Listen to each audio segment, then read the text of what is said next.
Olá, meninos e meninas, vamos gravar agora a primeira parte da aula de O Livro dos Espíritos da quinta-feira, dia 13 de agosto de 2020. No dia 6 de agosto nós não enviamos a aula porque foi o aniversário, de 112 anos da nossa Casa Espírita.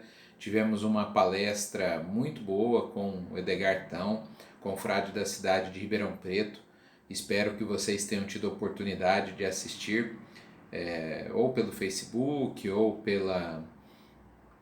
pelo Google Meet, ou depois, como a palestra também foi, nós subimos o vídeo para o YouTube, então você tem a oportunidade de assistir. Já tivemos também no domingo a palestra do Eduardo Kreuzfeldt. Agora todo domingo nós teremos uma live, com confrades da região aí que nós convidamos. Vamos ter também uma live musical, vamos divulgando conforme vai chegando. Aí a próxima, nesse domingo, dia 16, é do Adolfo de Mendonça Júnior, que é amigo da cidade de Franca. E o Adolfo é nosso companheiro desde a época de Mocidade Espírita e estará falando conosco às 19 horas nesse domingo. E nós estamos no sábado, perdão, na quinta-feira, estudando já a conclusão de O Livro dos Espíritos. Estudamos na primeira vez, há 14 dias atrás, os 4 primeiros itens da conclusão, e agora nós vamos para o item 5. E nós faremos, como é um modelo um pouco diferente, não tem perguntas e respostas, nós faremos a leitura de pequenos trechos para comentar, Fomos destacando alguns trechos para que pudéssemos comentar a conclusão de Kardec. Então, logo no início do item 5 da conclusão, está escrito o seguinte: os que dizem que as crenças espíritas ameaçam invadir o mundo proclamam a sua força, porque uma ideia sem fundamento e destituída de lógica não poderia tornar-se universal.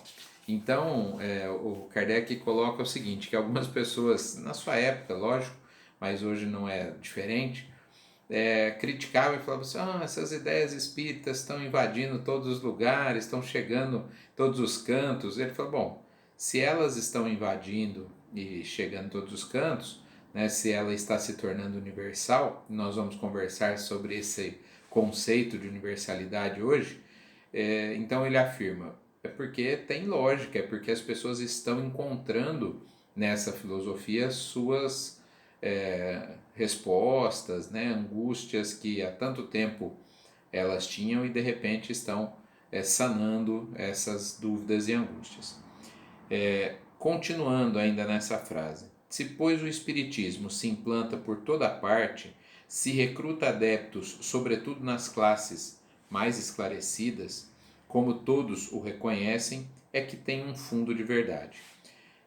Essa questão do espiritismo ter muitas pessoas da classe mais intelectualizada é vista por alguns como algo positivo, como um indicador de que, sendo muito racional, atrai pessoas mais racionais, mas também é vista essa questão com um ar de crítica, dizendo que o espiritismo é elitista, que para fazer parte das suas fileiras precisa ser um letrado, uma pessoa sábia. E na verdade não se trata disso. Nós temos pessoas de muita cultura na vida atual, fizeram curso universitário, boas faculdades, mestrado, doutorado, e que não compreendem o espiritismo. E nós temos pessoas analfabetas, pessoas muito simples do ponto de vista cultural, que compreendem perfeitamente a mensagem do espiritismo. Então, está muito mais na relação das condições espirituais de cada um do que propriamente na cultura dessa vida. Lógico, tem alguns livros que são, como o Espiritismo é filosofia, é ciência, então alguns livros são de difícil interpretação sozinho para a maioria das pessoas, por isso que nós temos grupos de estudo. O próprio Livro dos Espíritos, isso que nós fazemos agora online, mas presencialmente, é fundamental, porque a leitura pura e simples do Livro dos Espíritos não traz o mesmo grau de aprofundamento, de conhecimento da mensagem espírita. Existe existem pesquisas no Brasil, aí mais recentes, né, na época do Kardec, que colocam os espíritas realmente num patamar mais intelectualizado. Eu me lembro de uma pesquisa da revista Veja que dizia que o brasileiro lê em média 1,6 livro por ano. Óbvio que tem pessoas que não leem nada e pessoas que leem muito. Então a média do brasileiro era de 1,6 livro por ano.